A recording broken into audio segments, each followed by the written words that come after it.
All right. Hello, everybody. My name is Kara Armstrong. I am the Program Director for Arts Education at the Midwest Trust Center here on the campus of Johnson County Community College. I want to thank all of you for joining us today, as well as in person, as well as those of you that are joining virtually.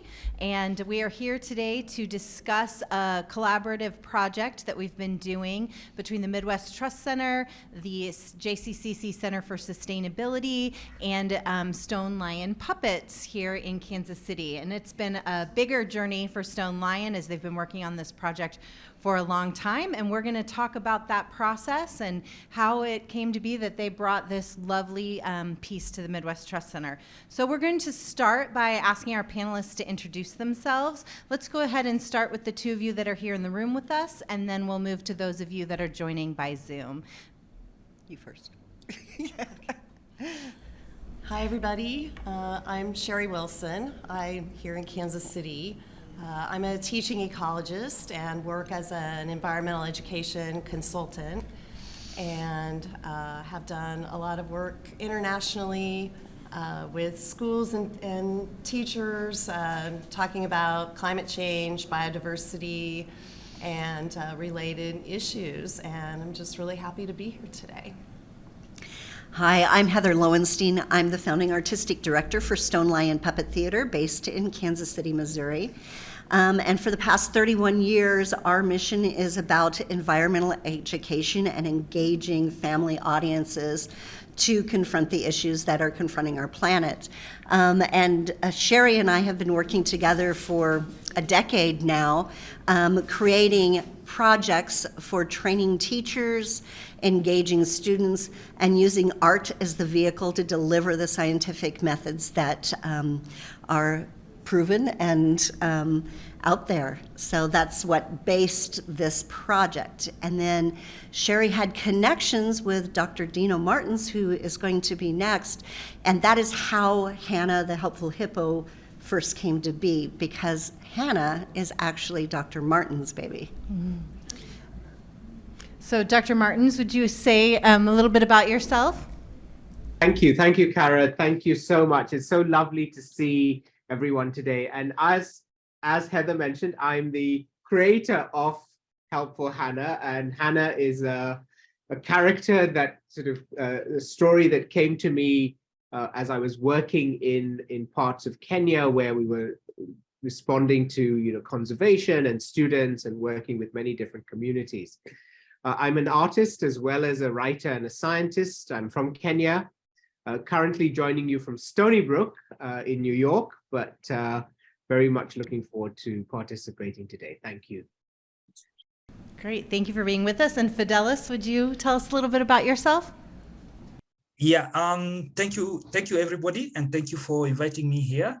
My name is Fidelis Kialo. I'm a puppeteer, been doing puppetry for the last 25 years plus, and I'm happy that I met Hita, and then we came up and did that project. But all in all, I've been using puppets for educational purposes, behavior change, and communicating to the kids and the communities as well. Yeah, thank you so much. Great. So our first question is, can all of you speak a little bit about this project, and some of it you already have, how it came about, and that can cover inspiration as well as how all of you became connected.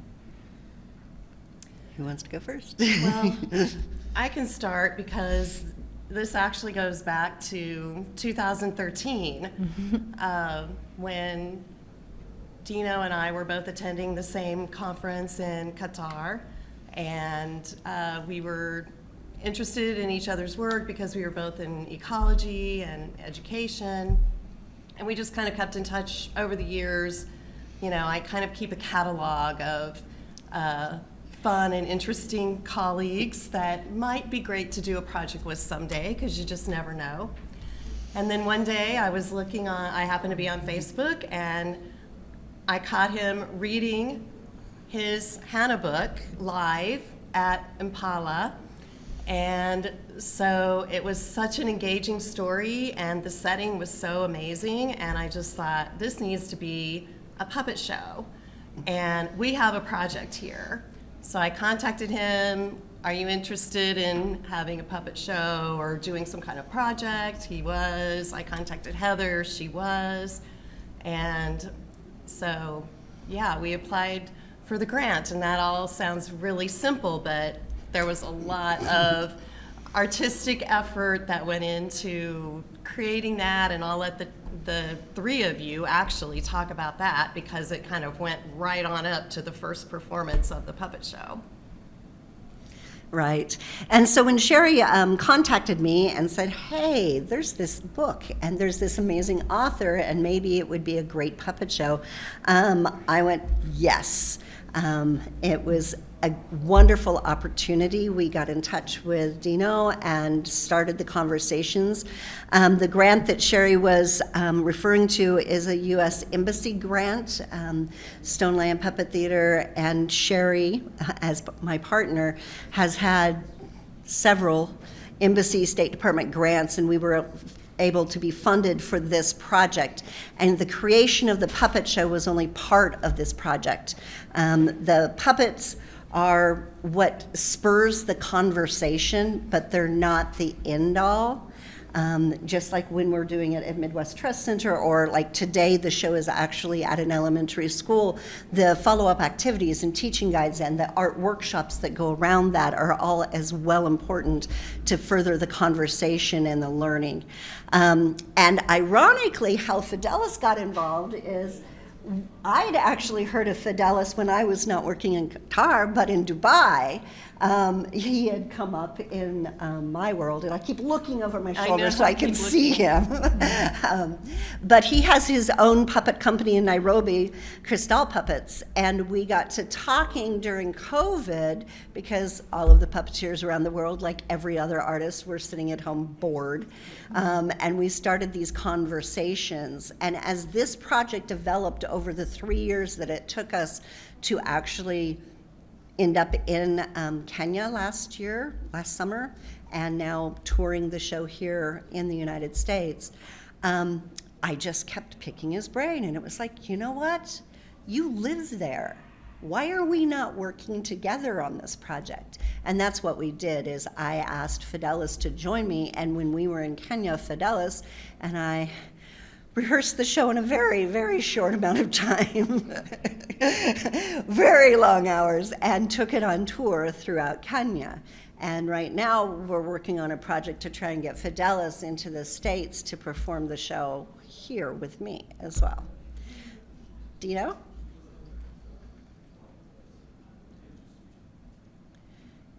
Can you hear us, Dino? Yes, I would say, it's been such a joy working with the team. I'm very inspired and very, very happy that Hannah has taken on a bigger role in the world, and she's traveling around the world, and she's telling her story and sharing her curiosity and her empathy and her sense of wonder. Really doing the book as coming from as a scientist, why would I write a children's book? A number of people have asked me, and it's really because what we do in conservation, what we learn about animals and ecology, we have to get that message to a wider audience, and young people in particular, both in Kenya and around the world, in the United States and elsewhere. One of the most powerful ways of connecting with people are through stories and through drama and through music and song and creativity. So I did the book really because I felt it was high time that we told the story about nature in a different way, and that I, as a scientist, could also have a voice as a storyteller. And I was very, very touched to be contacted by Shari and then by Heather, and to work with Fidelis, who I knew from other connections, and to see the amazing production that they've put together. But really, one of the key messages for me from the work with the characters in the book and with nature and animals in general is to get a sense of empathy and to get people to connect and to feel, yes, I can make a difference, but to really understand the challenges that both animals like Hannah, a character in a book, but animals in the real world are facing and how we as humans have a responsibility to be good stewards of all life on the planet. Thank you. Well, that is a perfect bridge into the next question, and maybe even covers some of the next question, which is, what is the main idea of the book, Helpful Hannah Hippo, and the inspiration behind it, which you've talked a little bit about? And then how did you develop the story from a book to a theater script? So, Dino, do you want to address that a little bit more about your inspiration? So I've always, since I can remember, I've written stories. I grew up in a very rural part of Kenya, and we didn't have television. We didn't have the internet. And so I, after school, to entertain myself, would just look around in the farm, in the village. I would go in, look at animals and birds and insects. And I would also write stories. And I was really encouraged by my teachers and my parents to write down the stories, and I would write them down. And I've written lots of stories, but I've never actually had the courage to think about getting one published. So as time went by, and being at Mpala and seeing the change in the world that was happening around us with the drought, with other things happening in the environment, I realized it's really important to connect people with nature in a more profound way.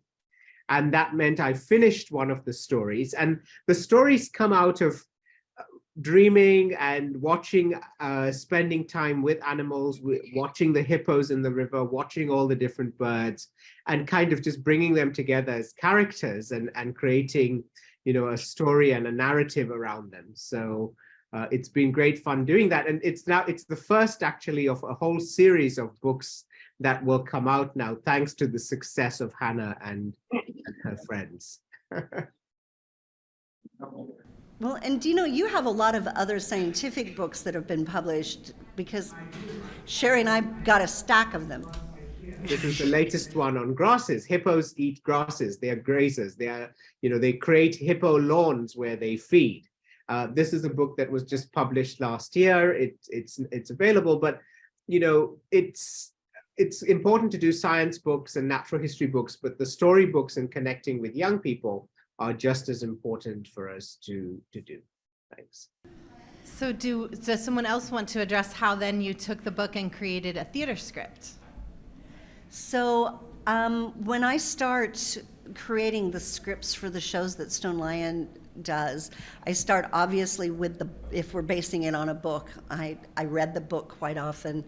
Sherry and I talked about the points of the book that we wanted to get across, what was the environmental message that we wanted to get across. And then Fidelis and I chatted about, what is the conflict? Where's the story progression? And also, how are we physically going to create this? And that's when Fidelis became a huge help, because this show had an extra challenge in the fact that it was going to Kenya first. That's where it was debuting. So this show, which some of you may have saw this last weekend, played at the Midwest Trust Center in Polski Theater and filled that stage pretty well, right? Traveled in 2 suitcases. That was it. And that was because Fidelis, in his own theater company there, was able to provide the actual staging amount. So we started with that too when I was designing the show and the sets. And it's Fidelis going, this will stand up outdoors, this will work, in the bush. We have this here. And so he gave us the sound, he gave us the staging itself. We brought the drops and the puppets, to put the whole thing together. And then we worked together, and Fidelis actually recorded all the drumming, all the African drumming is his, and he was the one singing that song at the beginning of it, the jumbo song. So it was a true collaboration that we worked through on how to actually physically get it there, but also how to be true to the story and make it really fun and engaging and interactive for audiences on different parts of the world that speak different languages. So, Fidelis, what did you think? Yeah, thank you so much. I just want first to say how we got to meet with Heather. I think she explained it. It was an online thing, and then she came to me and she told me, I have a project that I want to do with you. Then I said, okay. And then she gave me all the details about the show and everything. I said, yeah, I'm up for the challenge. And then we started rehearsing. We actually did start rehearsing online. So it started from there. And like I said, I have a group, a company that is called Krystal Puppet Theater. And Krystal is the person who brought the brains behind puppetry in Kenya. And is kind of related to Dino. And he used to love puppetry so much in a way that we actually embraced it. And my passion for puppetry has grown because of him. And that's the reason why I named the company Krystal Puppet Theater. And then when Heather came to Kenya, we only had 6 days to rehearse. It was tough. It was really, really tough. But we made it. We actually did it. And then we went to perform. And I'm so happy because we actually did that. So I'm very proud of that. Yeah, and just so you know, normally when we rehearse a show for the first time, it would be 4 weeks. So we rehearsed it here with my company, so I had worked out a few of those kinks, but not all of them. And then we got together, and we were supposed to have longer time, but the embassy was so thrilled about the project, they just kept adding performances. And it just took away more and more of our time to actually create and spend the time rehearsing before we had to do it in front of hundreds of children and the embassy staff who were there for the first show. Thank you. No pressure. No pressure. Oh, that sounds like a lot of pressure. It was. And I'm not one of the puppeteers. You but were there though. I You felt were it. a lot of the rehearsals going, that's the wrong line. I think. And I remember when Sherry came, when we were, I think 3 or 2 days after we started rehearsing, she was like, are you guys going to make it? But we did. Actually, the support was good. And I think I'm really, really happy that we had all the support that we needed in terms of having, people pushing us, having Sherry there, having the embassy also helping in terms of, what you have to do. But all in all, I think Heather played the biggest part because she was like handling everything. And we couldn't have done it without all of Fidelis's friends either. John Mashiri was so he pulled in all of the other puppeteers from that area that just kept showing up for rehearsal and running errands and fixing things when they broke. And we were able to rehearse in Buna Media, which is the television studio that Fidelis works with a lot too. So they provided that space for us as well, and that whole infrastructure where if we had been trying to do this, I don't know how this project would not have happened without Fidelis. I'm just going to say that. Truth.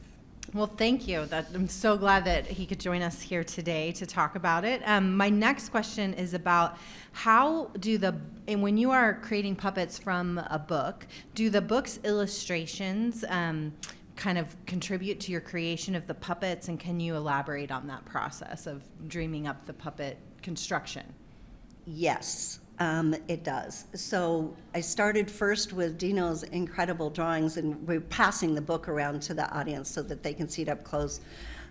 This book, by the way, is available on Amazon now, I believe it is. So if you want to get it, I know that there's a lot of libraries in the area that have ordered it once we started performing the show here. So you can see this is a prototype. This was the very first version of Hannah that I was trying to base it primarily off of the drawings.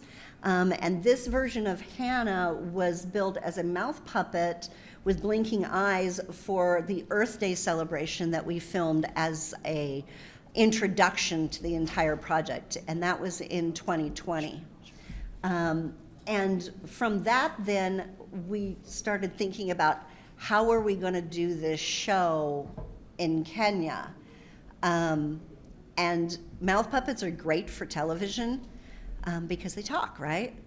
But a lot of the kids in Africa do not speak English. A lot of them do. But as we discovered, and thankfully Fidelis was there, the younger children are just learning English, so we put Swahili in it. And when we were in front of an audience, Fidelis was able to add more Swahili into the performance if the kids weren't understanding it. So from that, I decided that mouth puppets were not the way to go because you can't lip sync, and I mean, I could, but maybe not as well as I should with Swahili.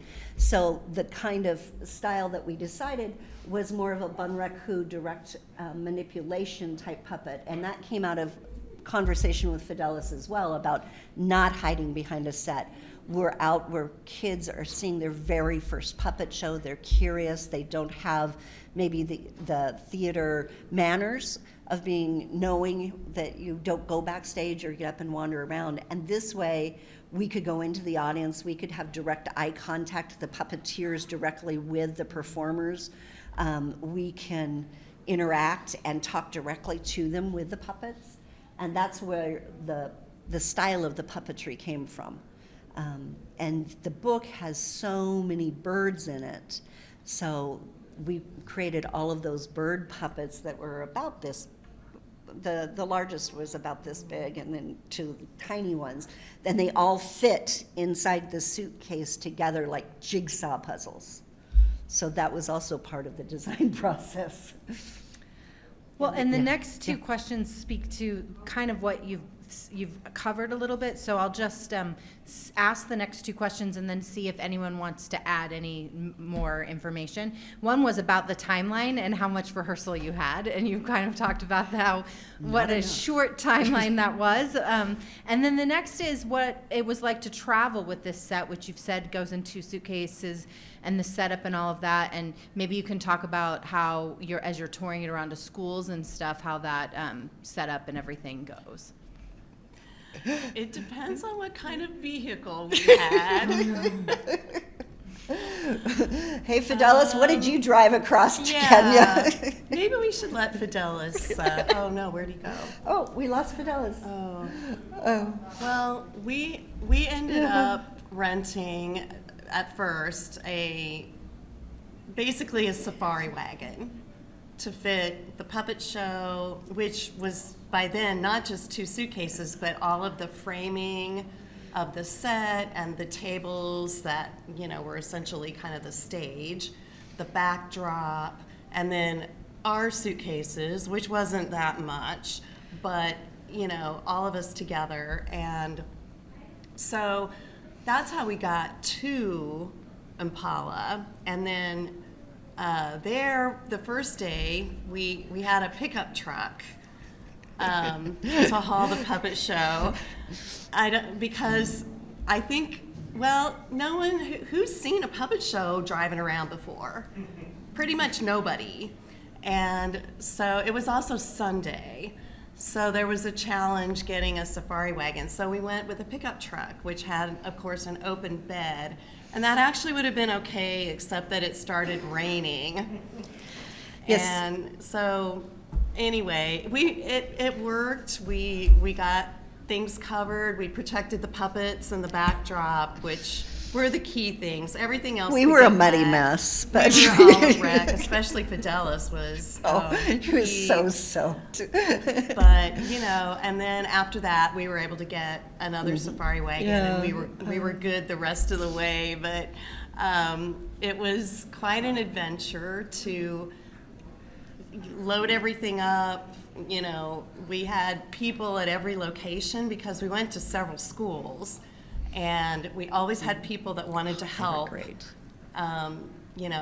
set things up, because the frame fit together. It was kind of like a puzzle, where you kind of attached the pipes, basically to set it up.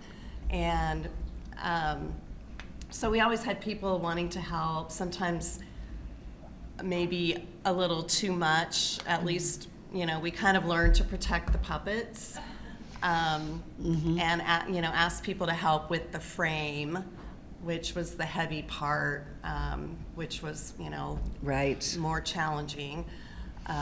So anyway, but yeah, it was I'm going to interrupt. Just adventure, yeah. Fidelis is trying to get back on, but he says nobody's letting him into the Zoom room. So he says he's trying to connect and it's not working. He's in Nairobi right now, so and it's evening there. So there's there's always challenges with Zooming, internationally. Is it like an 8-hour difference? Uh-huh. Yeah, it's an 8-hour difference. Yeah, it was crazy, and luckily we had Fidelis, who could drive and knew where he was going in Kenya, for the first several shows, and then we had a great driver that was dedicated from Mpala. We did. But he was amazing. Yes. I actually wanted to kind of bring him home with me, have him drive me around everywhere here. Yeah. Because he was so great, and we also had a lot of help from Mpala, just figuring out things like, what do we do if the schoolyard at the school has no shade? And few of the schools, maybe one or two, had a building or an inside place that was big enough to fit all the kids. Because obviously the sun is hot. During from late morning on, it's pretty warm for the kids to just be sitting outside. So they were able to provide tarps so we could, have something also for them to sit on, because otherwise, they would have to be sitting on the ground. So, we had a lot of collaboration meetings with the staff at Mpala. Dino, they were so great. That's wonderful. yeah. And the final performance, we had a festival at Mpala, because part of this project was not just the puppet show, it was actually a teacher training, and we went into the Daraja Girls' School and worked with them for a while, and we had a Zoom classes previous to us arriving in Kenya with that school. And this is high school, girls' high school, and they actually created environmental art projects so we would give them examples and model those kinds of art projects that we do, and then they created their own and created their festival at Mpala that had a puppet show in it as well. So all of this was the project. It wasn't just the puppet show. The puppets were the catalyst, maybe, or a demonstration of what you can do with art to teach and reach for climate resiliency, but it wasn't the end all. And now that it's in the States, now that we brought it back here, we've put it into our touring roster, and the Sustainability Committee and Midwest Trust Center was able to help fund free performances and workshops into area schools here this last year. That has been very well received. They went like that. Right, we had a very long waiting list that we could not get to everybody on the waiting list. So we are going to offer Hannah the Helpful Hippo again next year, and try to get her to more schools. So I guess our next couple of questions, while we're trying to get Fidelis back on, but we've got some questions I think will be good for Dr. Martin. What are the biodiversity and environmental issues that you see in this community, and how are they addressed in this program or project? Thank you. And I'll just start by speaking to one thing, just to say how magical it was to have Heather and Shari and Fidelis working together. And if only the energy and the excitement and the joy that they brought to the schools in Kenya in very remote areas. And I know how hard they worked and how difficult and how long the days were. But till today, a year later, we still have people asking us, when are you coming back? When do we get to do the next puppet show? And it was just so tremendous to see the power of the connection between the characters and the stories. And so, speaking to your question, Kara, the biodiversity, Kenya is one of the countries that is blessed with incredible nature and so much wildlife. And there's a huge diversity of birds and plants and insects and animals. And so one of the things in the book is really to capture that diversity. You'll notice in the illustrations, there's a lot of little touches of butterflies and other species distributed through the book. Because a fundamental part for me of engaging with nature is recognizing to see the details and to recognize that the details in all these different creatures, represent how they survive, how they struggle, how they interact with each other. And it's a really deep part of being human. And I really want that to be captured, and it was beautifully captured in the puppet show, but it's a bigger part of what we did, is getting people to pay attention to details. And one of the things that we always, as conservationists, worry about is that I have friends who have nieces and nephews, and they can recognize lots of Pokemon characters during the Pokemon craze, but they can do that because our innate nature is to recognize other things and to see them and connect and feel them. And so that's a big part, I think, of what we try to do, is to get people to see and connect with nature, and we'll hopefully continue having an impact. The other part of this is to really say, look, this is a world that has challenges, but how do we present those challenges in a way that doesn't make people feel like I can't make a difference? And so another part of the story and of the program was that even small actions can make a big difference, helping, being kind, learning about the environment. And what Fidelis and Heather and Shari did with the teachers in Kenya in particular was incredibly powerful, because that has gone on to many other schools. Teachers have trained other teachers, sorry about that, and they have engaged with even more children across the landscape. So even though this was just one program with the amazing support from the embassy, it has continued to reach thousands of more children across the landscape. Thank you. That is great. Thank you so much. Could you also tell us more about the overall work of the Mpala Research Center and its role in Hana Hippo? Thank you. Mpala is an amazing, amazing place. It's a research center located north of Mount Kenya. It's managed and run by 4 different organizations working together. That's 2 American organizations, Princeton University and the Smithsonian, as well as 2 Kenyan organizations, the Kenya Wildlife Service, as well as the Wildlife Research and Training Institute and the National Museums of Kenya. Scientists and students come from all over the world to be at Mpala, to learn, to go into the field. And learning in the field is so different from learning in a classroom. It's interactive, it's really creative, it's really high energy. And I was very honored to be at Mpala for 7 years, where I served as the director there. I have stepped down from that role and gone into a new role at the Turkana Basin Institute, which also is involved in scientific research. And I continue to be part of Mpala as a scientist with students and a lab and a project there. So Mpala is an amazing space, and it's a space that really teaches us about nature and how it works, the ecology, but it's also a space that welcomes people from around the world. And I think it was just, again, amazing to have, Shari and Heather reach out to me, and from the Midwest to make this connection with Mpala and to bring people together across these different time zones and continents in the creative space.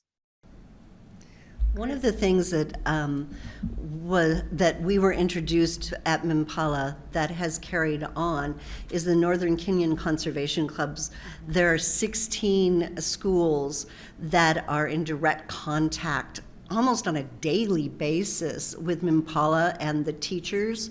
There's a big WhatsApp chat group that we're part of, so we are included in those conversations, and they share the art projects that they're doing, the scientific projects they're doing with the children, and we're able to use that here, but also, like Sherry has shared her other curriculums directly to the Northern Kenyan Conservation Clubs, and so that's still being disseminated out, and those connections are being built wider and wider between the schools here. I actually put some of those students, not students, some of the teachers from the Northern Kenyan Conservation Club together with Gladstone Elementary in northeast Kansas City, Missouri, and they are actually doing a pen pal program and sharing conservation. So that also has come out of this as well. So while we were speaking about the students, what do you think the biggest takeaways from a student perspective are after they see the show or interact with the outreach activities? So when we go into an elementary school with any of our programs, we always we actually require it in order to give them the programming, is that they fill out surveys. So we have that feedback, that immediate feedback, and then we wait a week or two later and we ask again from the administrators what were the takeaways on that and whether or not they followed up with any of the follow-up activities that we provide. And for Hannah, the Helpful Hippo, the one takeaway, I was looking at the surveys before coming here, the ones that we've done this year in this area, the concept of empathy that Dino was wanting so badly to get across, that is the number one takeaway that the students are talking about, is how that Hannah helped, that she didn't give up, that she stepped up even when it was scary, or that it was something different for her. And that was something that was really important that they're focusing on in the schools right now. As we all know, COVID really disrupted the educational foundation of especially the lower elementary schools. And that sense of empathy and social emotional awareness is what the schools are really pushing and trying to get the students back together as a cohesive community to take care of not just the planet, but each other as well. And then the second thing that came down was biodiversity. We touch on other concepts in it. We talk about the drought. We talk about the plastic that's taking over the world. We actually have part of the riverbank fall in, and we discuss that in the show about, you know, the deforestation happens on the riverbanks. And then in our talkbacks after every Hannah, we relate the Owasso Narrow River to the Missouri River here and what's happening with the major river here, so that they have a personal connection, and that's, you know, what they're getting out of it here. Yeah. Yeah. Even as an adult watcher, who I didn't have my children with me at the show on Saturday, those were my big takeaways too. Empathy, like be like Hannah, be a helper, and the realization of the complexity of all of the different type of species living along. And those other things you mentioned come through as well. But those two are the takeaways I think that I'll keep touching back to long from now. Yeah.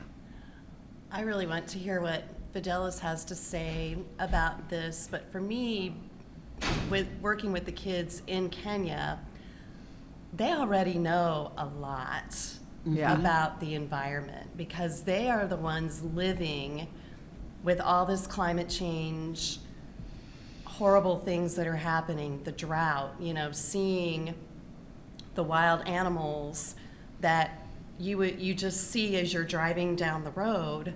They're just right there on this, you know, beside you, and seeing them Elephant dying right here. and you know, dead because there's not enough food for them to eat because of the drought. You know, they're, you know, dealing with elephants coming into their towns sometimes, or their schools, you know, looking for food because they're hungry. And so the kids there already know a lot. And so I'm curious what Fidelis thinks, because you talked to a lot of the kids after the shows, and they came up and talked to you. I think first I'll start by speaking about the style that the show was employed to. And I think it was a very unique style in terms of the shows that we've done. Most of the time we've been having puppeteers hiding behind a booth or behind a cloth. So this was more close and, you know, interactive to the kids. For one, that was very effective, because I've seen this kind of shows whereby we as puppeteers just hide behind the booth, but we have a host. But this time round, we have the performers who are directly in touch with the audience.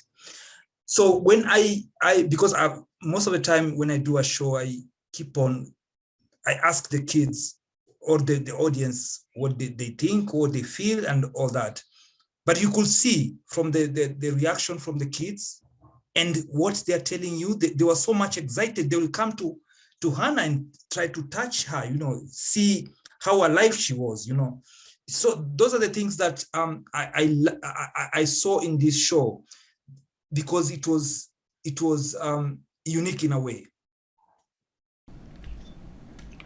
Wonderful. So this is a question for all of you. What role do you see the arts playing in our discussion of environmental sustainability issues? Dina, would you like to try it first? That is a very, very big and important question.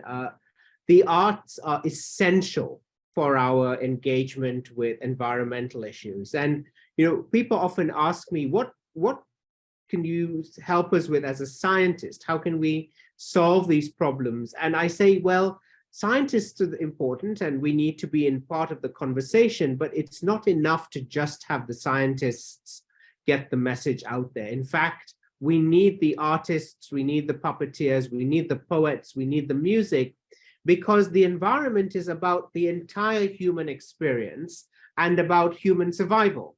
And this involves not just science, but everything else as well that is part of our world. And so our future is so connected to who we are and who we want to be and what we aspire to be. And the environment needs to be integrated in all of that. And I think some of these messages are hard for us to hear. And the arts have a way of getting the message across in a way that gets people to feel, I can make a difference, I can do something, I can be part of the solution, I can feel empowered, I can communicate, and that the story is as much about me as it is about all these other things that are going on. So I feel there's a central role for the arts. There's not enough collaboration between the arts and the science in the environmental world. If you just see the latest IPCC report that came out, it's a beautiful report, but honestly, how many people in the world can really understand that report? Very, very few. We need to get the message from those reports and from many other places to as many people as possible, which the arts are very good at doing. Thank you. I think that was a pretty great answer to start with. Yeah, How do you follow that one? I would just add to that by including kind of the dimension of innovation, that we need to keep innovating and thinking about how we can solve these issues or adapt to them in a positive way if that's our option. And we know that in our brain we need both the scientific side and the creative side. They spark each other. And if we're only teaching one side, then we're kind of going in a circle, because there's no new idea kind of breaking the litany of facts and information and reports and, also I would say all the doom and gloom. And as Dino said, the feeling of, oh, this is just too much. I'm just going to stay in my little sphere, and I'm not going to think about all of you people over there, that maybe are having a harder time than I am. But I think the arts can help break through that and break up that kind of continual circle of, we keep thinking about things the same way and expecting that the end result is going to be different, and it's not. I mean, if it would have been different, we would have a lot of these issues, they'd be handled by now. We would have figured out what to do about plastic by now, and a lot of the other things. So I really think they do absolutely have to go together. And I think we need, as we're working with teachers and administrators, we need to keep relaying that message, in our workshops, in our communications with them, and also with community leaders, that they need to be funding these kinds of art programs as well as, you know, the grants to build things or, you know, to do more nuts and bolts kinds of things that funders like to see, because you can, you know, you can count how many tons of, you know, wood you've chipped, or with your brand new wood chipper, or whatever you bought through your grant. Education is harder to quantify. And sometimes you don't see the results for a long time. It's a long time down the road before, you know, that child at, you know, one of the schools you're at in Kenya, you know, grows up to be the president of the country and starts making some of these changes because he or she learned about the environment and had good role models when they were a kid. So. Just give you an example. I talked to a couple of teachers after the show, and there's one thing that they said, I think you've made our work so easy, and it's very effective. And actually we had, is one of the staff at Mpala, is called Wilson. Actually, we've been talking to him and he said, I mean, this is the best tool for addressing this issue. Because actually the thing is, I've advocated for many topics here in Kenya using puppets, from HIV and AIDS, you know, corruption and all that. But there's a little attention to advocating about the environment and, you know, conservation. So I think this is a like what Dino said. This is a topic that needs really to be tackled in terms of with all angles from art, you know, so that we can reach out to many people as many as possible. You know, I started as an actress first and fell into puppetry. You know, I was going to be a great Shakespearean actress. I was on my way to New York when I tripped and fell into Kansas City and never left, actually, and that is a true story. But the thing that I have grown as an artist to see, and why I love the art of puppetry and why I've stuck with it for so long, is I started out as a chemical engineer major in college. I wasn't an actress to start with. I was on the science end of it. And I looked at what my future was going to be like, and it was interesting, and I could, you know, create new things and new polymers and play with test tubes and, you know, things like that. But it was like I was missing that connection, and I realized it was theater gives you emotion. Art gives you the ability to connect to each other emotionally. And that's why when you pair it with the scientific facts, you can reach the kids and their parents and their grandparents, because we're only going to protect what we care about, what we feel we are connected to. It's easy to dismiss what's happening outside of your sphere of influence because it's not in your face all the time. But if you have a character like Hannah saying, we've got to do something about the drought or the rivers, and then you relate it to a river that you know of, then you're making those scientific connections and you're engaging the emotions. And whether it is puppetry, whether it's poetry, whether it's music, dance, you know, or theater, brings all of those things together. That's why I love theater so much. That's when you can actually make a difference, and why we need to remember to keep advocating for those kinds of collaborations between the art and the science. That's great. And I think you really care as an audience member about Hannah, and I give that to good storytelling, because if you just have all the science in there, but you don't care about your protagonist, and we all are looking at her and saying, would I help, you know, the little chick, would I help the chick? And I think, and most children watching it can say, what would it feel like to be lost, and what would it feel like to have a helper like Hannah help me? And that's where you get that emotion and that empathy. So good work to all of you. We have just a few more minutes. I'm going to try to condense our last few questions. This one I think is pretty important. I'm going to toss this one out. What cultural differences did you notice while collaborating and working in such such different locations? And how did all of your diverse perspectives support the project goals? Well, I'll jump into that one. Fidelis was huge on that, because when I wrote the script, I was able to have that conversation with him, and he would go, I have no idea what you're talking about here.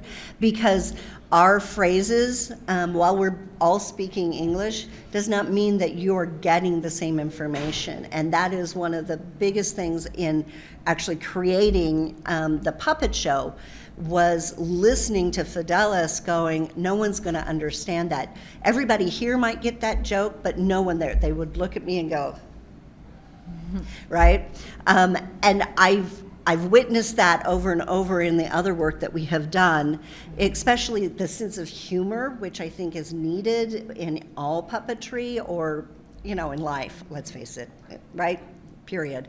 But that's a huge cultural challenge, is to see whether or not that sense of humor and the phrases that we use are translated in the appropriate way, and the meaning was gotten across.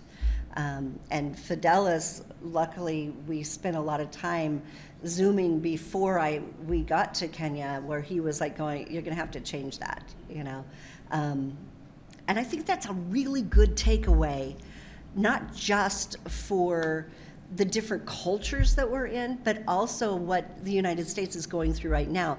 The latest show that I am creating is a collaboration with the National Blues Museum, and we're being very careful about the words that we're using, that we're dealing with, emancipation and, oppression, and whether or not those concepts are being introduced in a correct way for a second grader. And what we may think as an adult the kids are going to get out of that phrase is completely different. And we have to be very careful about the words that we choose. Yeah, it's true. I remember when we started going through the script, at some point I told Heather that maybe we might think about changing some names of the characters, which we did.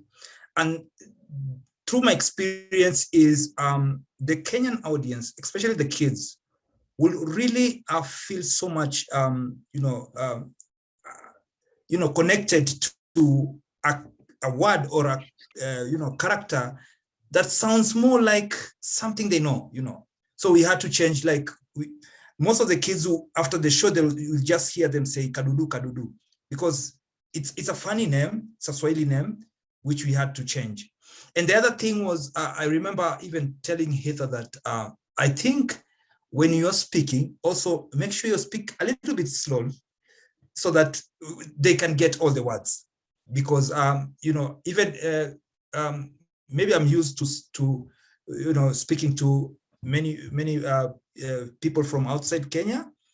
I'm able to get the words, but sometimes most of us might miss 2 or 3 words, which is very important in a script anyway. That's great. Well, I wanted to make sure that if there were any questions from those of you who are joining us live, that we have a moment for those. Does anyone here have a question they'd like to ask our panelists? Okay. Yeah, great. So how long are the shows, and do you adapt up and down any depending on the grade level? So primarily the shows that we create are between 30 to 45 minutes. That 40-minute is pretty much standard for any school programming.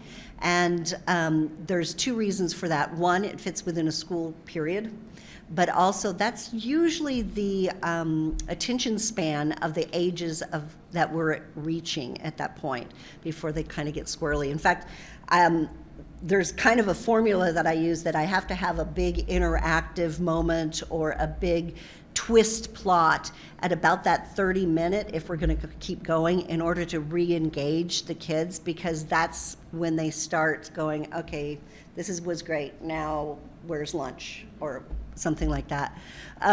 Our programming at StoneLion is primarily 1st through 5th grade. We do some preschool, not as much as other puppet companies. And we always add kindergarten in, though the shows are not written for kindergarten, because I am an advocate that you don't talk down to kids, that it needs to be above their grade level in order to challenge them, and there's nothing wrong with that. So we always include the kindergartners, even though the curriculum is really 1st through 5th grade. We have gotten a lot of feedback from school teachers around here that Hannah particularly, the issues are 2nd and 3rd and 4th grade. It matches more of their science curriculum that they're teaching, as well as what they're trying to get into the schools. And yes, I do adapt the stories somewhat, so not this particular show, but I have other shows that we have like a shorter version of the Little Red Hens Community Garden. So if it's playing for younger kids, it's a 30-minute show, and we take out some of the bigger environmental concepts. We don't explain composting quite as much, but we will also add more environmental language and scientific language in if it's playing for 4th, 5th, and 6th grade. Yeah. I think as a presenter, that's one of the big things that I look for when a show has too broad of an age. Then that's the exact piece I'm worried about. There's a developmental piece of how quickly you're processing the information, and it's meaningful to you. And for 1st grade, it can be meaningful if you have like 3 key points, but if you have 12, then they all become less meaningful. And so I love working with StoneLion, and that's something I look for in partners, is being able to keep it broad enough that we can fill our audience, but also not be so broad that it kind of makes it muddy for all. Thank you for that question. Do we have any others from the room? And okay, then we will wrap up with, where can interested audience members learn more about StoneLion, local sustainability projects, the Mpala Research Center, or any of the work of you wonderful individuals? Dino, do you want to tell them about Mpala? Thank you. Mpala has a fantastic website, and most importantly, it has a live cam at mpalalive.org, and you can watch Hannah and her friends live during the day, with living in the river, splashing about, interacting with all the birds and other animals. So yeah, feel free to get in touch with me through Heather or Shari, and I'm always happy to talk to young people and to children. We look forward to continuing a collaboration and staying in touch with everybody. Thank you. Fidelis? Thank you. So we have a puppet hub in Kenya, which is the biggest right now, which is the biggest in Eastern Central Africa. It's called Krystal Puppetry Hub, where we do all our shows and everything. And actually, I would say just something that I was really inspired by the show, Hannah, because I actually started doing a project on environment, which I think we need to really talk about environmental conservation and marine conservation, because that's a topic, like I said, a topic that has not really been touched in terms of people advocating for it. So I'm happy that I can now start thinking about advocating more on environment and marine conservation. Yeah, so you can always find us at the Krystal Puppet Hub here in Kenya, Nairobi, as we do all the puppetry activities and events. And what Fidelis is not talking about is that production that he is starting will also be filmed, so it will be available online as well. Matata and the Mara. Yep. Yeah. A televised production, which we've started the journey, and it will always also be televised in the US and talking about issues in Kenya and the environment at large. Go ahead, Sherry. Okay. So StoneLionPuppets.org is where you can find out what StoneLion Puppet Theater is doing. We're on Facebook, Instagram, YouTube, and our own website. We're always out in the community and doing more and more free family fun. We do not sell tickets to our performances unless we are at someplace in other theaters So Midwest Trust Center is hosting another show of ours this next season, so come and see that one. And we are also the ones that do the giant puppets in the area. So we are starting our Blue Planet, a handmade parade, which debuts June 4th at 18th and Vine in the historic Vine District, where you can actually engage in creating the art in open studios every Sunday at my studio, and be in the giant puppet parade for the planet and the water festival that will be there. And that's June 4th. And that's just one of the many community events that we have. StoneLionPuppets.org, that's where we're at. And you can find me at my website, Project Central, which is projcentral.co. You can also take a look at my curriculum that I wrote about schoolyard biocultural diversity, and that's at schoobio.earth, schoobio.earth. And I just want to say one other thing, going back to a previous question about what surprised us or what, and I was really surprised by just how completely wrong our information and impressions here are about Africa. Just, it's always hot there. Well, no, it isn't. I mean, we were on the equator and I was wearing a sweater sometimes. So it is not always hot there. And it's always brown and, it's like a desert. Well, that's not true either. If there's rain, it's very green there. And we were fortunate enough to be there after some good rains. So we saw that green area. And just the energy, the innovation, the educational and artistic and tech, there is so much happening. It is just mind-boggling. And unfortunately, unless you know where to look for that information here, which thankfully I do now, so I can kind of keep up with some of that more, no one here knows about that, and that's just really sad. So we need more interaction. We need more knowledge about what's really happening. Yes, we all need to see more, go more places, see more things. We get in a rut. In this part of the country, we are in our cars and we just in this insular. Well, thank you for that. Does anyone else want to say any final words before we wrap what has been just a lovely conversation about this really important piece? Thank you. Just very briefly to say, we share so much in common, and the real message of the story and the collaboration is that we're all in this together. And, we, from the Midwest to the middle of Kenya, what happens to all of us happens, to us in a shared future. Thank you. That is a great reminder. Thank you. Thank you. I just want to say thank you so much. Thank you to Dino, thank you to Hita, thank you to Sherry, because the collaboration has really opened up a lot in terms of thinking about more how to, in terms of environmental conservation. And I'm sure that this is not we are not ending at HANA project, but we need to do more. In fact, I'm proud that we went further with HITA, trying to, come up with more grants to do more projects in Kenya, which we hope that they will succeed in one way or the other. So thank you so much for the collaboration and everything, and being here, at least to talk about this. Yes, thank you all so much. This has been lovely. Thank you all for coming. And we did record it, so this conversation will be available. If anyone wants to share it with anyone, share it with students. And we appreciate you all. Thank you so much. Thank you.